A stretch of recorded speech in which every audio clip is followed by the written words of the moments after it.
안녕하세요, 여러분. 오늘은 곤충 화가 마리아 메리안을 데리고 왔습니다.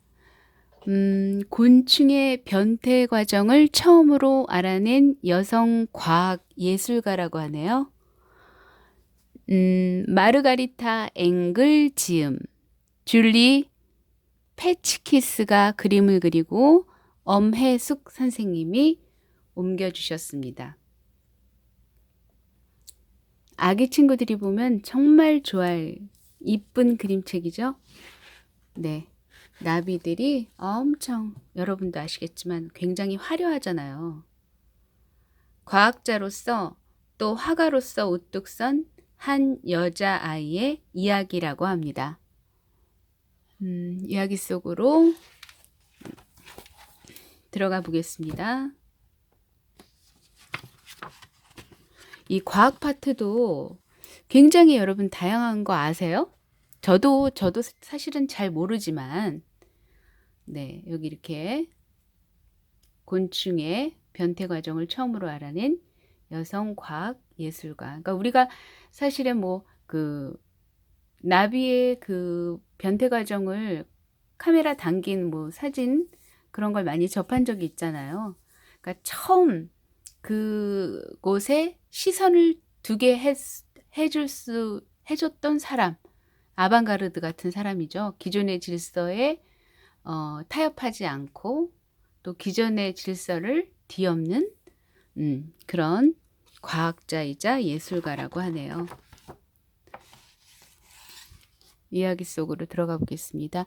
중세 시대에는 날씨가 따뜻할 때 갑자기 나타났다가 가을이면 사라지는 나비와 나방들을 여름새라고 했대요. 와, 여름새요.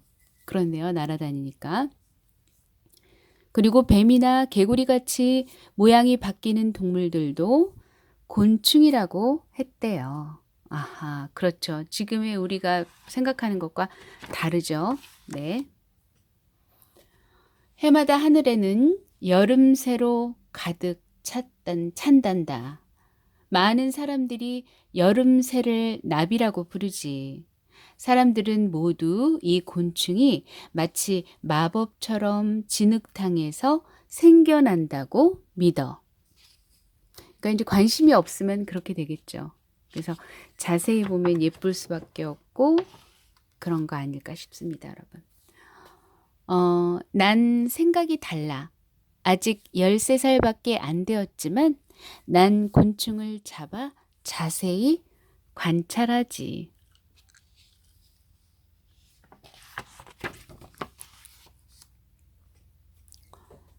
난 곤충을 몰래 잡아야 해. 만일 이웃 사람들이 안다면 마법을 부린다고 나를 마녀로 고발할 거야. 사람들은 모두 곤충을 사악하다고 말해. 그러나 난 여름새가 아름답고 해롭지 않다는 걸 알아.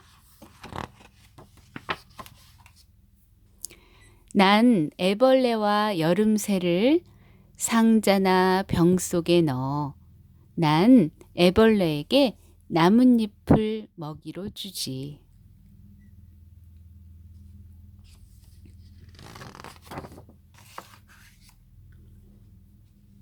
애벌레는 여름새가 낳은 알을 깨고 나와. 애벌레는 나뭇잎을 먹으며 자라. 더 자라면 나뭇잎을 더 많이 먹지.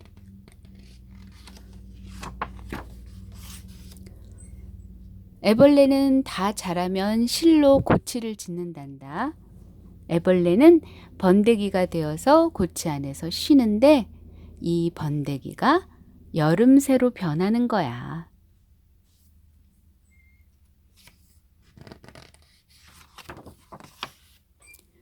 여름새는 고치에서 나올 때 날개가 생겨.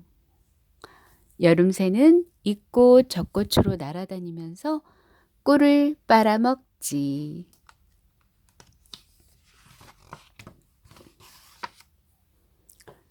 난 어른들이 여름새에 대해 잘못 알고 있다는 걸 알아. 곤충은 진흙탕에서 생겨나지 않거든. 난 내 눈으로 직접 여름새의 한사리를 보았어. 곤충은 모양을 바꾸어가며 천천히 자라지. 그 모양은 어떤 것도 사악하지 않아.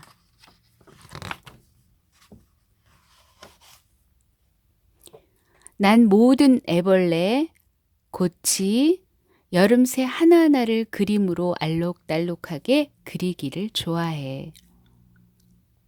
내 공책에는 내가 그린 그림이 가득해. 여름새에 관한 것도 모두 적어 놓았지. 애벌레가 어떤 나뭇잎을 먹는지도 난 늘 그림으로 그려놨어.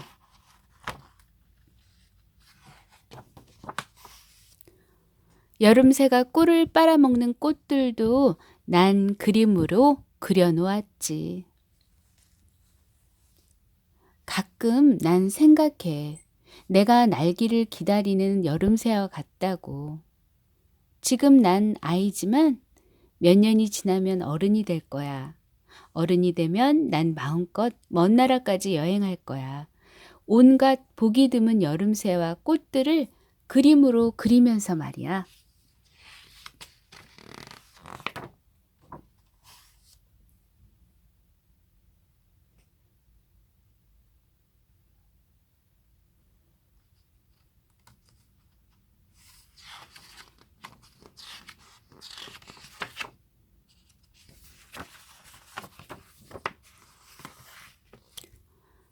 난 먼 나라에 있는 도마뱀과 개구리들의 그림도 그릴지 몰라. 내 물병에는 올챙이 몇 마리가 있어. 난 올챙이들이 진흙탕이 아니라 알에서 깨어나는 것을 보았어. 올챙이가 먹고 자라 다 자랐을 때 드디어 다리가 나오는 모양도 지켜보았어. 마침내 올챙이는 개구리로 변했어. 언젠가 나는 그림들을 묶어 책으로 낼 거야. 그러면 사람들은 모두 모양을 바꾸는 작은 동물들의 진실을 알게 될 거야.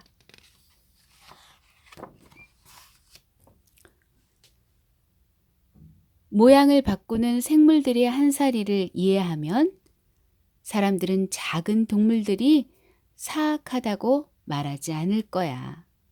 내가 그랬던 것처럼 날개 없는 애벌레가 날아다니는 여름새로 변하는 것을 보면 사람들은 진실을 알게 될 거야.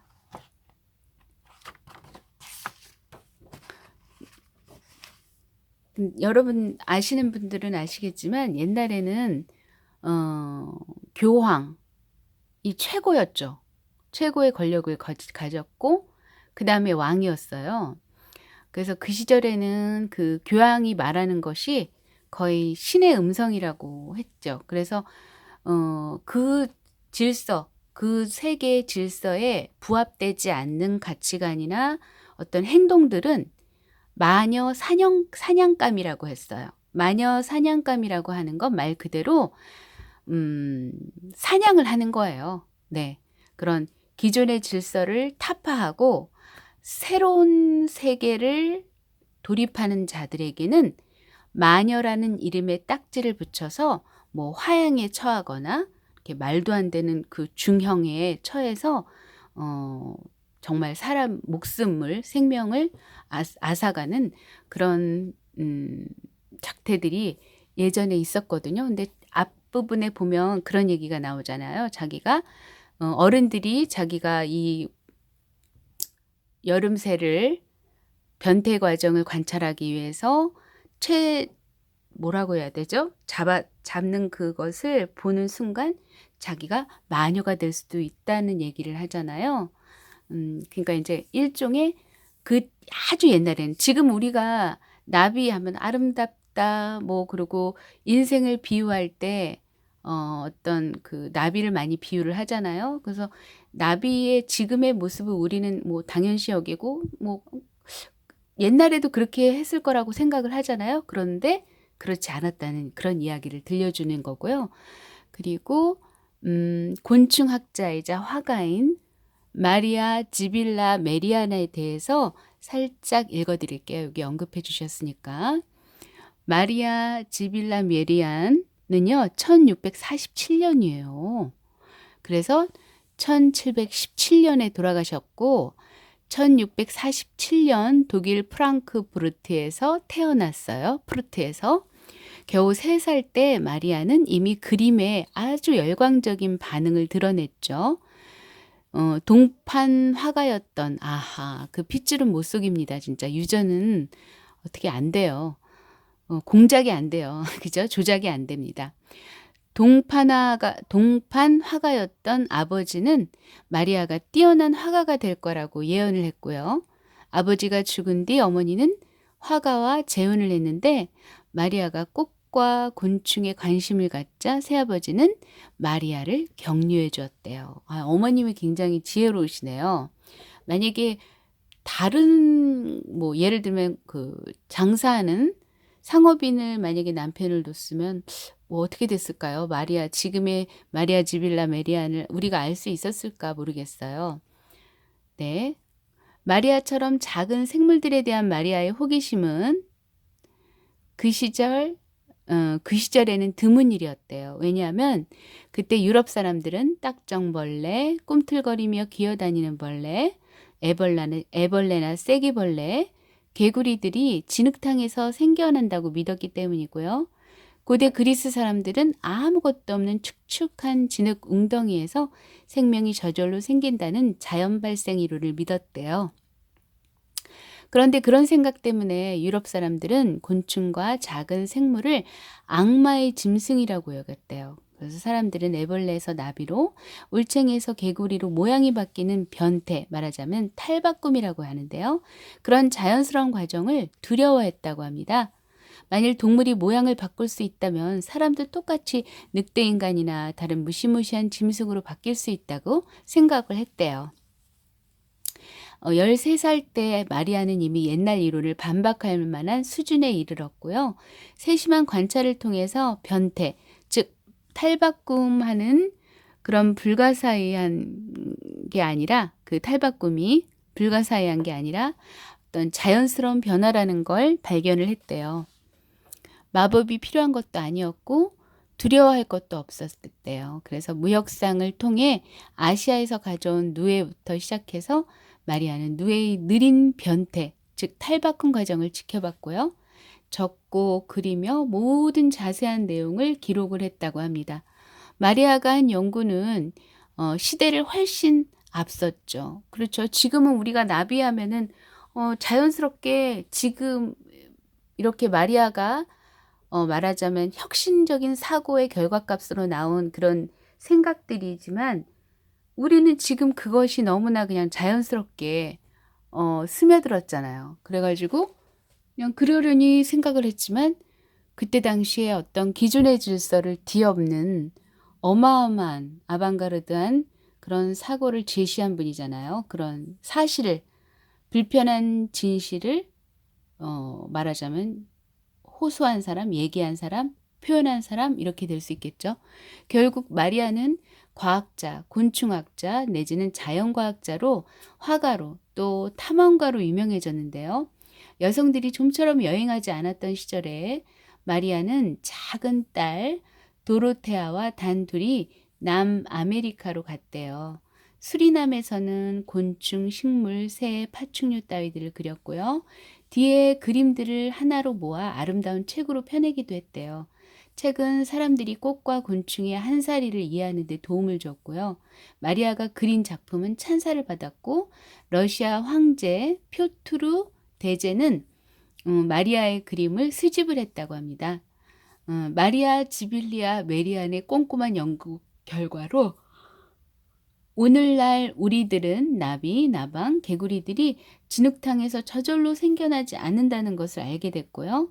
지금 우리는 그런 변화들이 사악하거나 불길하지 않고 오히려 자연스럽고 놀라운 것이라는 것을 알고 있다고 이렇게 기록되어 있습니다.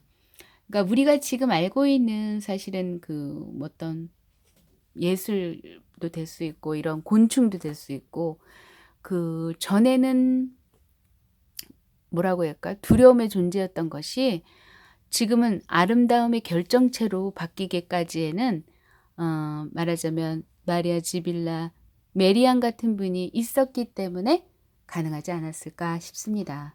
그리고 사실은 무엇보다도 이렇게 그 말하자면 그 마리아의 생각을 또 재능을 이렇게 격려해주고 지원해주는 지원군이 없었으면 사실 불가능한 일이었을 수도 있겠죠. 그래서 어쨌든 마리아 지빌라 메리아는 어떻게 보면 굉장히 축복받은 분이신 거죠. 아버지의 그 말하자면 유전을 받은 거니까요. 그래서 여러분도 사실은 지금 뭐 사실은 10대부터 시작해서 우리가 사실 죽을 때까지 학습하지 않으면 또 그리고 지금까지 가지고 있었던 지식에 대해서 고수하지 않고 그것을 그 새로운 환경에 적응할 수 있으려면은 사실은 학습 능력이 굉장히 중요하지만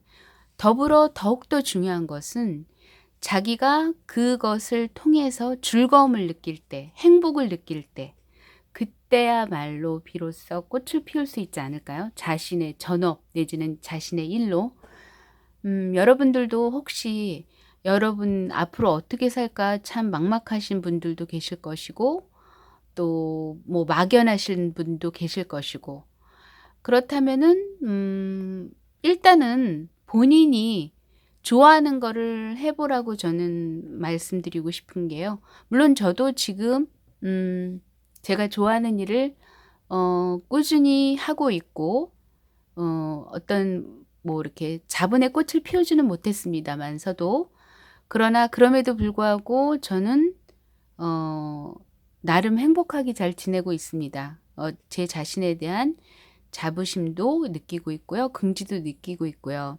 그래서 그런 일들을 여러분들이 스스로 묻고 답하는 과정에서 찾으셔서 그 행복을 누리는 그런 여러분이 되셨으면 좋겠습니다. 감사합니다. 이게 제가 우연히 그냥 사실은 겉표지만 보고 사실은 저는 이게 마리아 지빌라 메리안에 대해서 지금 오늘 처음 접한 이야기거든요. 저는 개인적으로. 그래서 저는 처음에는 그냥 이거를 정말 그림책으로 생각을 했어요. 그 예전에 제가 읽어드렸던 지금 제가 쭉 유튜브에 올려드리고 있는데 그냥 그런 아주 작은 이야기인 줄 알았어요. 소녀 이야기. 그런데 그 살아있는 역사 이야기네요. 인물 사전 같은 그림책이었습니다. 여러분 오늘 행복하셨는지요? 행복하셨으면 감사하고요. 오늘 즐거운 하루 되시고 이쁜 꿈 꾸세요. 감사합니다.